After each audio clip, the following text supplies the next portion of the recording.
Assalamualaikum warahmatullahi wabarakatuh. Kembali lagi di pembelajaran biologi. Ya, kita lanjutkan untuk pembahasan sistem gerak. Sebelumnya kalian sudah belajar tentang osifikasi atau pembentukan tulang. Nah, tulang-tulang yang ada di dalam rangka tubuh kita itu kan pastinya saling berhubungan satu sama lain. Nggak mungkin ya berdiri sendiri ya. Jadi hubungan antara dua tulang atau lebih, baik itu yang bisa digerakkan maupun yang tidak bisa digerakkan, itu bisa disebut sebagai persendian atau artikulasi. Nah, kalau kita lihat gambar persendian ya, pastinya ada beberapa komponen yang menunjang persendian, yaitu ada ligamen yang merupakan jaringan ikat fibrosa yang fungsinya tentunya untuk membantu dalam pergerakan ya, dan juga ada kapsul sendi yaitu yang berfungsi untuk menahan ligamen ya. Itu ada dua jenis, ada kapsul sinovial yang akan menghasilkan cairan sinovial dan juga ada kapsul fibrosa yang berfungsi untuk memelihara posisi dan stabilitas sendi. Kemudian ada cairan sinovial atau minyak sinovial yang merupakan cairan pelumas sehingga gesekan antar tulang itu tidak menimbulkan rasa nyeri atau sakit ya. Dan kemudian ada tulang rawan hialin yang terdapat di bagian ujung-ujung tulang dan berfungsi untuk bantalan sendi agar tidak nyeri saat bergerak, dan juga ada bursa, itu merupakan lapisan luar dari rongga sendi. Nah, berdasarkan gerakannya, persendian itu dapat dibedakan menjadi 3 macam. Ada sendi sinartrosis atau sendi mati, kemudian ada sendi amfiartrosis dan juga sendi diartrosis. Kita bahas satu persatu ya.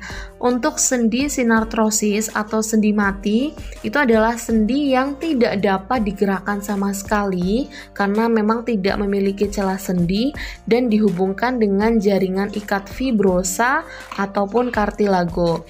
Nah, apabila dihubungkan dengan jaringan ikat fibrosa, itu disebut sebagai sinartrosis sinfibrosis ya. Ingat, sinfibrosis berarti jaringan ikat fibrosa. Contohnya misalkan pada tulang-tulang tengkorak. Nah, kalau kalian lihat untuk tulang tengkorak ya, misalkan os frontal dengan os parietal itu kan dihubungkan oleh sendi ya.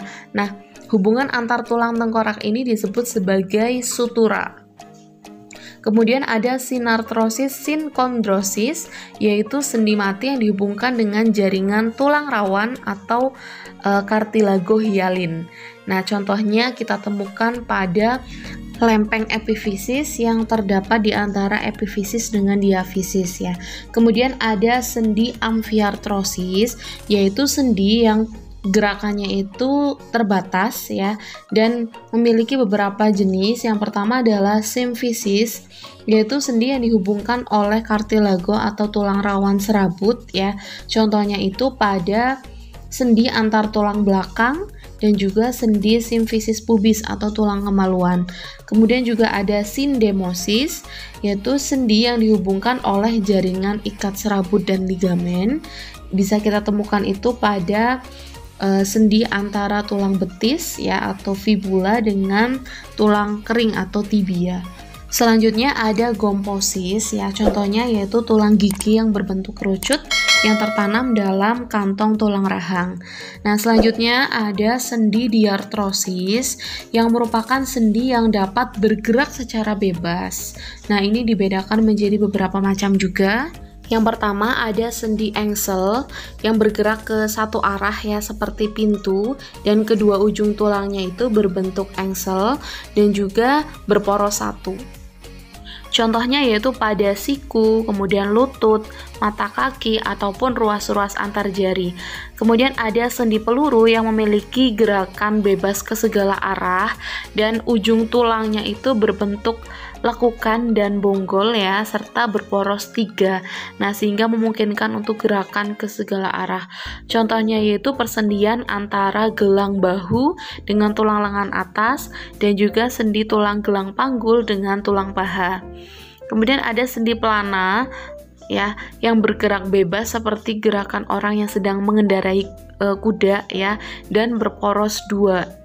Contohnya yaitu sendi antara tulang-tulang pergelangan tangan atau karpal dengan tulang telapak tangan atau metakarpal pada ibu jari ya. Kemudian ada sendi putar yang bergerak dengan pola rotasi atau berputar dan memiliki satu poros ya. Contohnya itu pada tulang hasta dan pengumpil. Kemudian juga sendi antara tulang atlas atau tulang leher atas ya dengan tulang tengkorak. Selanjutnya ada sendi luncur atau sendi geser yang gerakannya itu seperti menggeser ya dan tidak berporos dan memiliki ujung tulangnya itu agak rata. Kita temukan pada sendi antar tulang pergelangan tangan dan kaki serta antara tulang selangka dengan tulang belikat ya. Kemudian ada sendi kondiloid atau sendi elipsoid yang menyebabkan gerakan ke kiri dan ke kanan ataupun ke depan dan ke belakang serta berporos dua. Contohnya yaitu sendi antara tulang pengumpil dengan tulang pergelangan tangan. Nah, selanjutnya bagaimana tulang-tulang kita itu bisa digerakkan sesuai dengan keinginan kita? Ya tentunya karena ada alat gerak aktif yaitu otot rangka yang menyebabkan tulang itu dapat digerakkan. Nah, kita akan bahas di video selanjutnya. Terima kasih yang telah menyimak video ini, semoga bermanfaat. Wassalamualaikum warahmatullahi wabarakatuh.